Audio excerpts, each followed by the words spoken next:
Auspicious greetings to our friends around the world. This is Hui Cheng from Fogong-san Monastery in Taiwan. I hope that this online session of Fogong-san English Dharma Services finds you well. Last week's session introduced the importance of a correct mindset for meditation, discussing how our attitudes and goals, as well as worldview, affects the outcome of our meditation.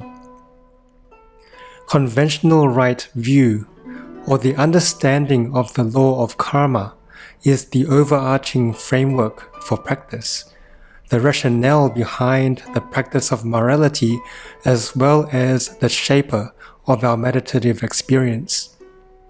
It inspires us to develop right intentions and vows. With the right vow of meditating for the welfare of all beings, and with the right intention of purifying one's mind in order to do so, we will have developed the mind in a way conducive of right meditation. This session will begin exploring the functions and techniques of Śamatha meditation and how it deals with active mental afflictions. To recap, Śamatha, or calming meditation, aims at developing concentration or one-pointedness of mind, while Vipassana, or insight meditation, aims at purifying the mind and gaining an insight into the real nature of all phenomena through observing the impermanence, suffering, and non-self of the four bases of mindfulness. There are two main schools of thought, one suggesting that the successful practice of Vipassana requires a concentrated mind developed by the practice of Śamatha, while the other suggesting that Vipassana can be practiced without the prerequisite of Śamatha. From the perspective of actual practice, a certain degree of concentration is necessary for one to be able to practice insight without the mind wandering and losing focus.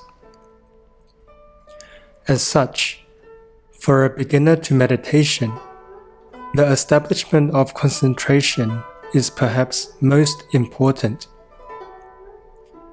Śamatha works to develop one-pointed concentration on an object of focus and leads to samadhi, a state of mental tranquility that is unperturbed by either internal or external disturbances.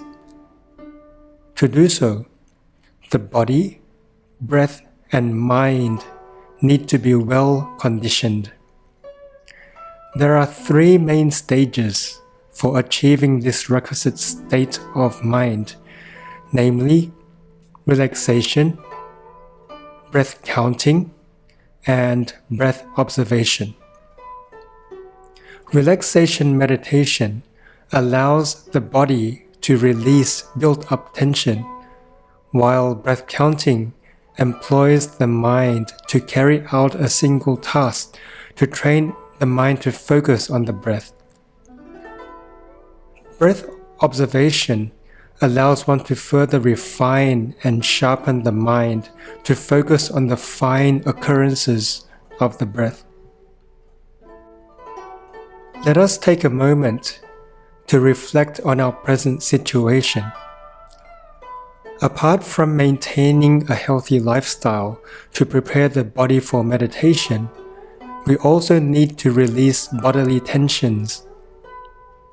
In our lives, we are frequently living outside of ourselves. We dwell on past experiences, become overly attached to current experiences, and worry excessively about the future. Our minds are constantly elsewhere, running around from place to place like a monkey. The first step of settling the mind is to start with course observance or mindfulness. The best object of mindfulness is the body, since it is in the here and now. By being mindful of our actions such as standing, walking, sitting, lying, eating, drinking, taking a bath, dressing, or even bending, stretching, using the bathroom, speaking, reading and writing and so forth, we slowly train the mind to be present in everything we do. This moment-to-moment mindfulness should aim to become more subtle, so that we become aware of the bodily movements more precisely. As the mind becomes calmer over time, one may notice many more bodily sensations otherwise neglected. One may also notice all the tension accumulated in the muscles. This tension needs to be addressed before we can continue.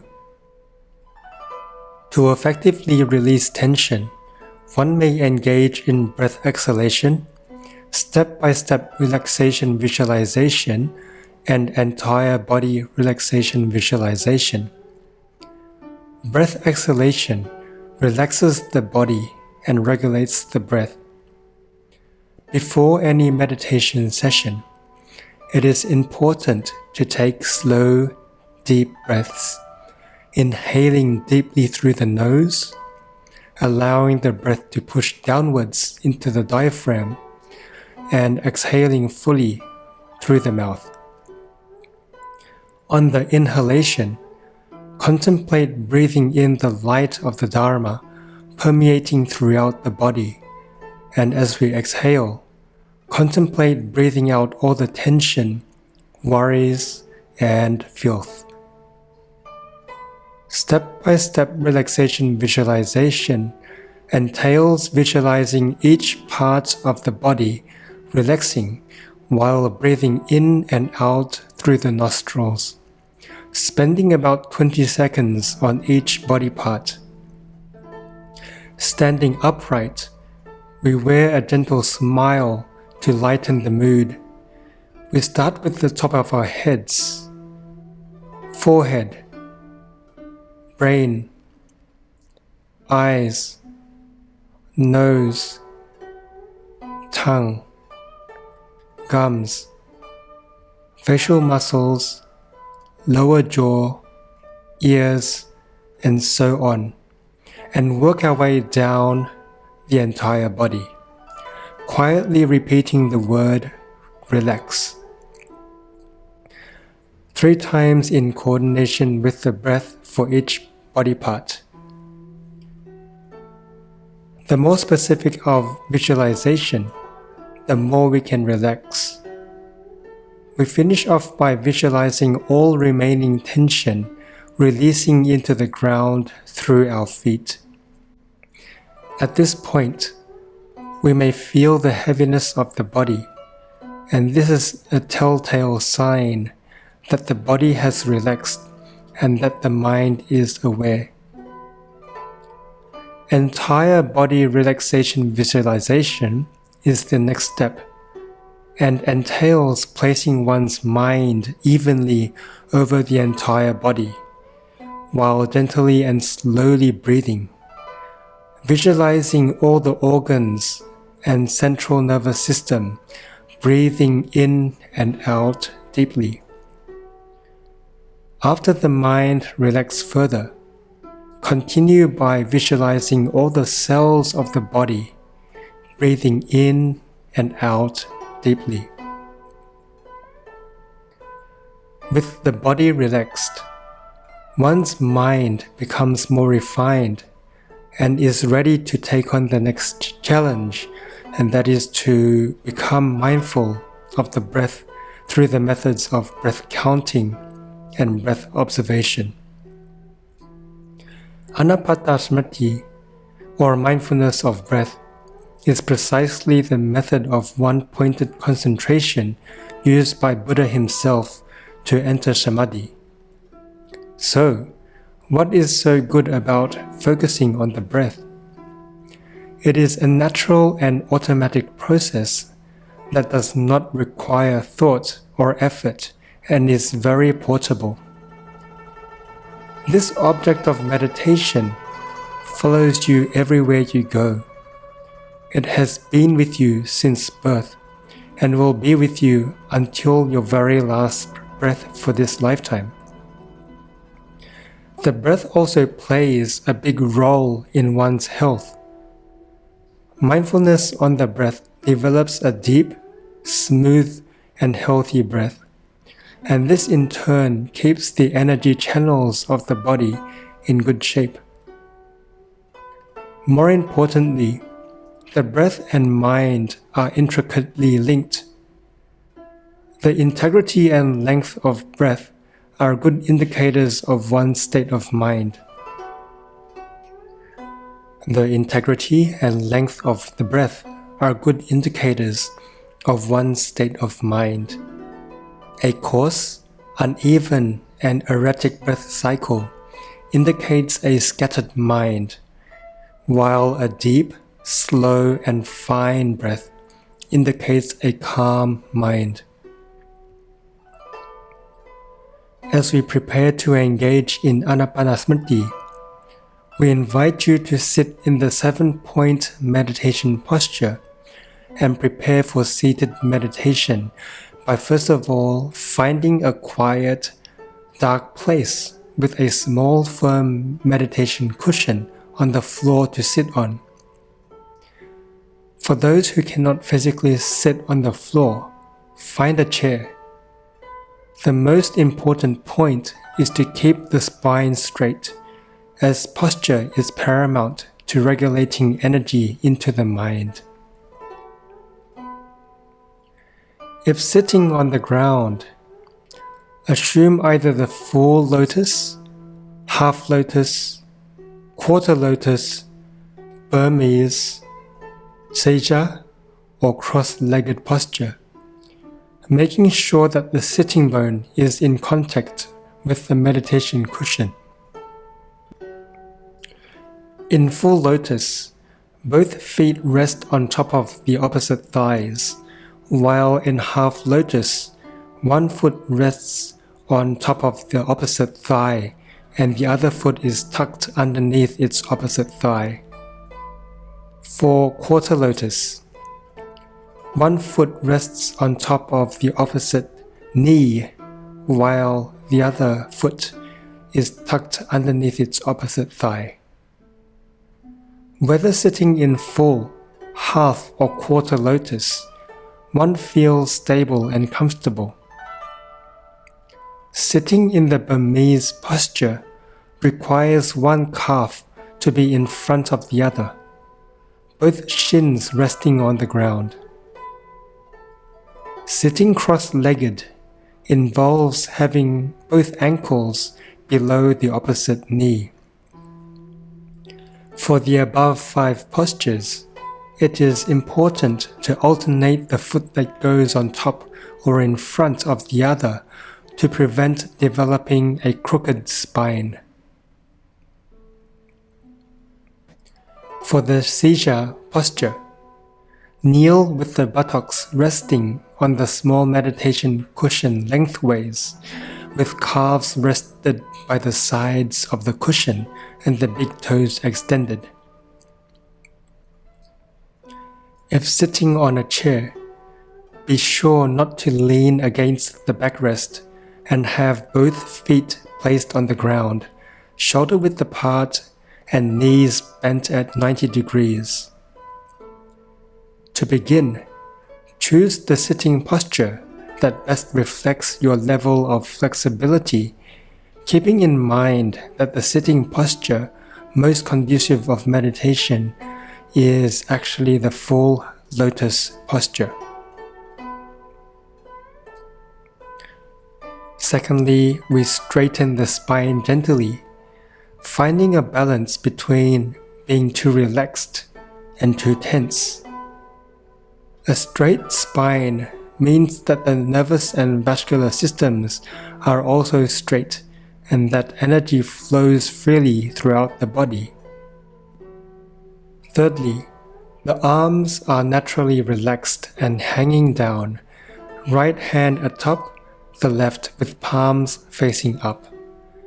The tips of the thumbs lightly touch, forming an ellipse. Gently rest the hands on the lap, with the elbows a little way from the body. Because the hands are joined, the energy can flow freely, making for a stable posture and peaceful mind. Fourthly, when the body is upright, straighten the chest and drop the shoulders. Relax the shoulder muscles, making sure that we're neither leaning left nor right. It is important to allow ourselves to be relaxed, but at the same time, not let the shoulders droop forwards or be too tense and push back our shoulders too much. Number 5, straighten the neck and gently tuck in the chin. This will help aid in developing a deep and long breath, and it will also help the energy to flow easily.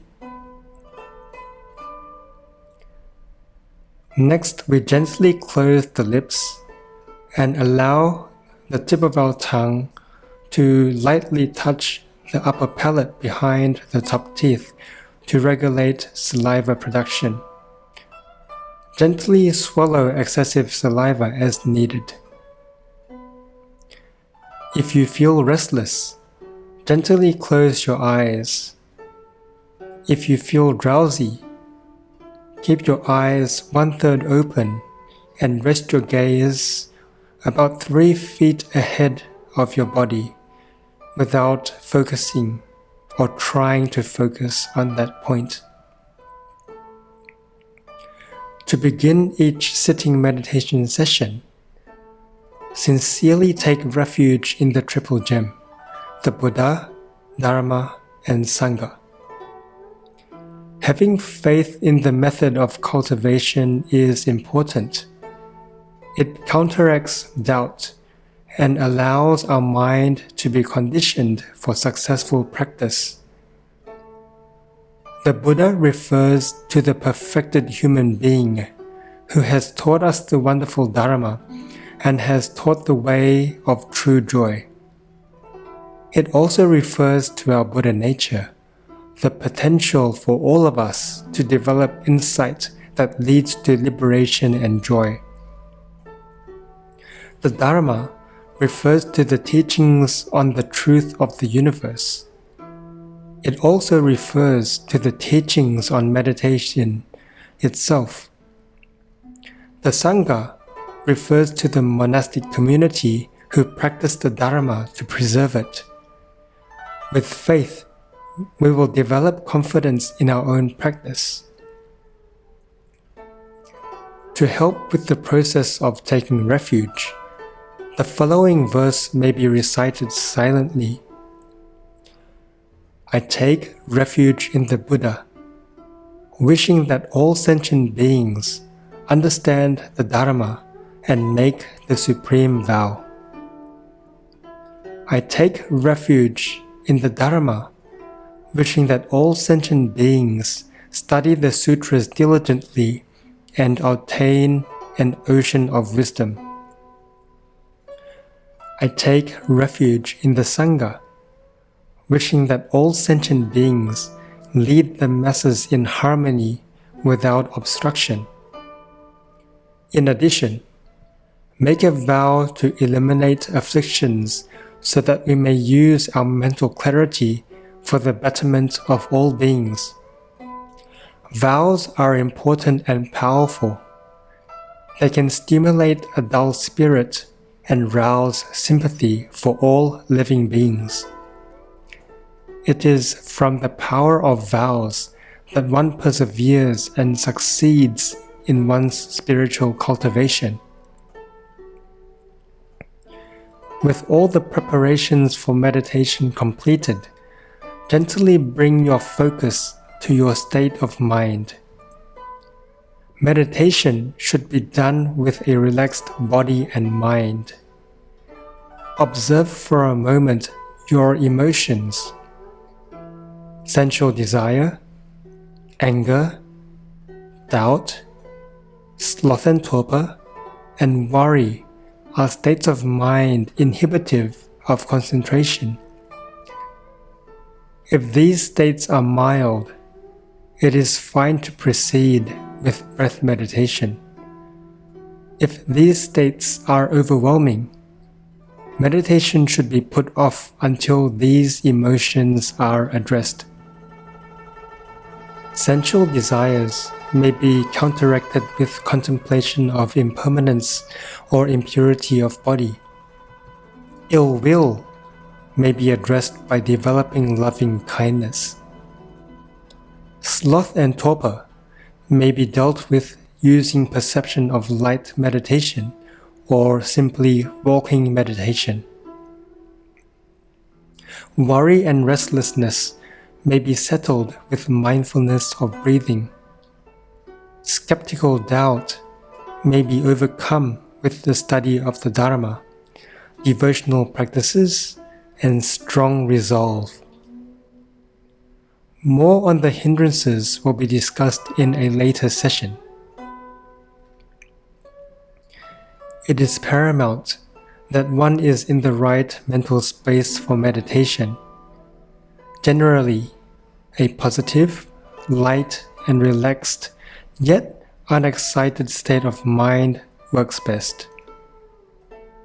One may achieve this with breath exhalation, light contemplation, and the simple act of wearing a gentle smile. Breath counting entails mentally counting either the inhalation or exhalation to focus the mind.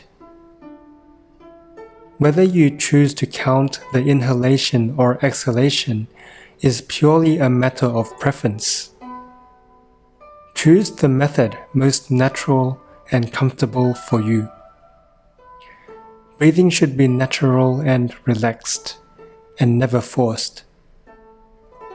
We are just passively observing the breath as it is. Presuming that we count the inhalations from the moment we begin breathing in, start counting 1, 2, 3, 4, up to between 5 and 10 until the lungs are full. Then, slowly breathe out, focusing on the sensation at the nostrils, closely observing the exhalation. Do not count when exhaling. At the beginning of the next inhalation, start counting from 1 again. This non-stop counting on the inhalation is called inhalation counting. Counting when exhaling is exhalation counting. If you choose to count the exhalations, focus on the sensation at the nostrils as you inhale and count as you exhale. Importantly, the focus should be primarily on the breath itself, with the counting acting as an aid to prevent the mind from wandering. When the monkey mind calms down and the counting seems superfluous to focusing the mind, we may switch to counting once per breath at the end of either the inhalation or exhalation. After counting to 10 with 10 breaths, restart at 1 and repeat cycles of 10 breaths for the duration of the meditation session. If the mind wanders or becomes scattered, don't worry, don't over-discern, but gently bring the mind back to the task at hand. This act of resetting the mind on the object of meditation creates habitual grooves within the consciousness that allows us to remain focused despite our circumstances. This mental quality can later be generalized to all aspects of life. If the mind becomes dull and loses clarity after focusing on one method for too long, it is time to change the meditation object. One may try the backward counting method, from 10 to 1, using the same method of counting one number per breath. There are 3 levels of progress with breath counting. First of all, the learning level of trying out and experimenting, where the counting of the exhalation and inhalation is very unstable and the breath is coarse, short, and rapid. The mind is unsettled, dull, and scattered. In half an hour's practice, probably only 5 minutes are concentrated. Secondly, the practice level of being familiar and joyous with the practice is where the exhalation and inhalation are smooth and deep, and the body is warm and comfortable. The mind concentrates continuously on the meditation object and is aware and observant and not disturbed by dullness and scatteredness. One begins to enjoy the practice at this point. Thirdly, the accomplishment level of maturity and stability in practice is where the mind is fully focused and can remain stable for any length of time. Dullness is slight at this stage, and when it arises, the mind detects it immediately. The mind is tranquil and bright, relaxed and blissful, and the body is comfortable and relaxed. It may seem that breathing occurs not only through the nostrils, but that the entire body is breathing. At this stage, one may move on to breath observation. Breath observation entails clearly identifying the length of breath, observing the complete breath, and calmly abiding on the fine breath. As for the length of breath, identify whether the inhalation is long or short, and whether the exhalation is long or short. A long breath is the product of deep abdominal breathing, while a short breath is the product of breathing from the chest. Changes and transformations in length are also due to emotions and physical activity. In a relaxed manner, closely observe the changes in the length of the breath, not trying to purposely change it in any way. When one's mind becomes increasingly aware through familiarity with the changing length of breath, one may continue to observe the complete breath. To do so, observe the breath by concentrating on the area between the nostrils and upper lip. Without analyzing or thinking discursively, the mind is naturally and gently focused on the breath. Simply be clear and aware of the start, middle, and end of the inhalation, and likewise for the exhalation. As we breathe in, the start of the breath is at the nostrils, while as we exhale, the start of the breath is at the abdomen. As the breath quietens, so too does the mind, as it gently maintains awareness of the subtleties. Soon, the mind becomes calm to the point it feels as though the pores of the skin are breathing, and the body feels light, relaxed, and comfortable. The next step is to abide on the fine breath, continuously and calmly, where one remains settled on the sensation of the breath at the nostrils. From this point, the meditator may enter Samadhi.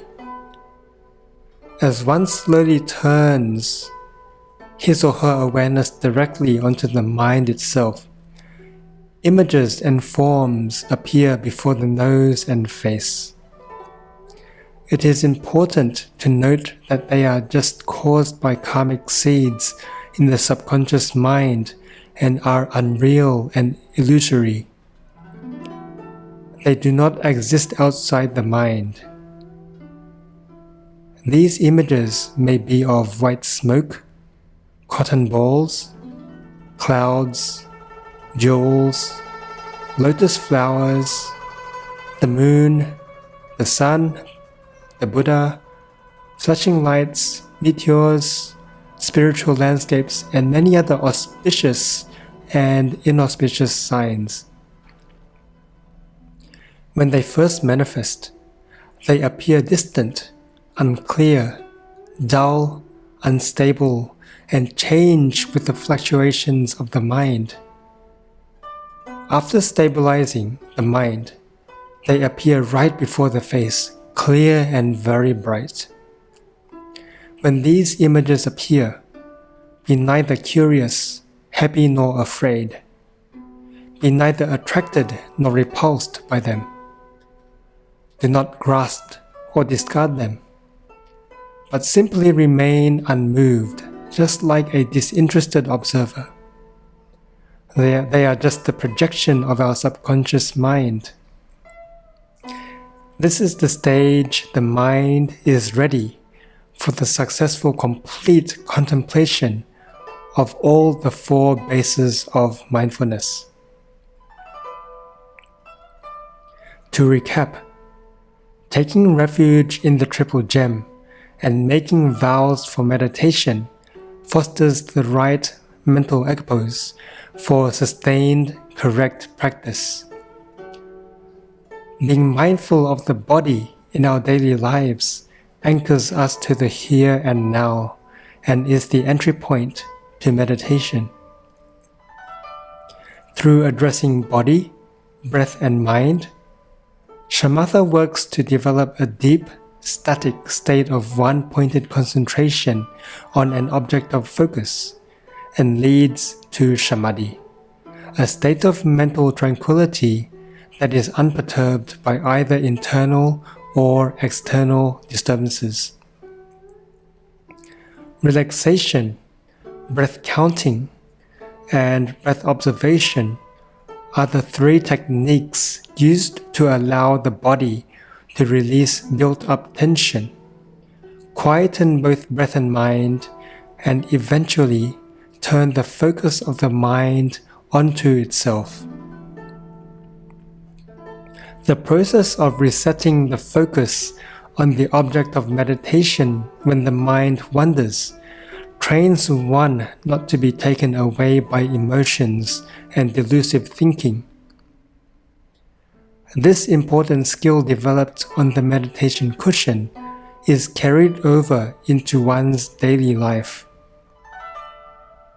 To be able to train the mind to live in this world without being afflicted by it, and enthusiastically engaged in all its matters without being attached to them, is the crux of Buddhist practice and meditation for that matter.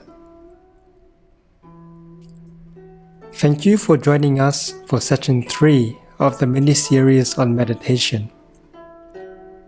Session 4 will continue with the training of meditation, discussing the requisite understandings for practicing vipassana or insight meditation. If you find this Dharma service beneficial to your practice, Please subscribe to the Functions&techniques English Dharma Services YouTube channel and share it with your friends. May the merits of this session bless you with the conditions conducive of right meditation and wisdom. See you next week. 阿弥陀佛。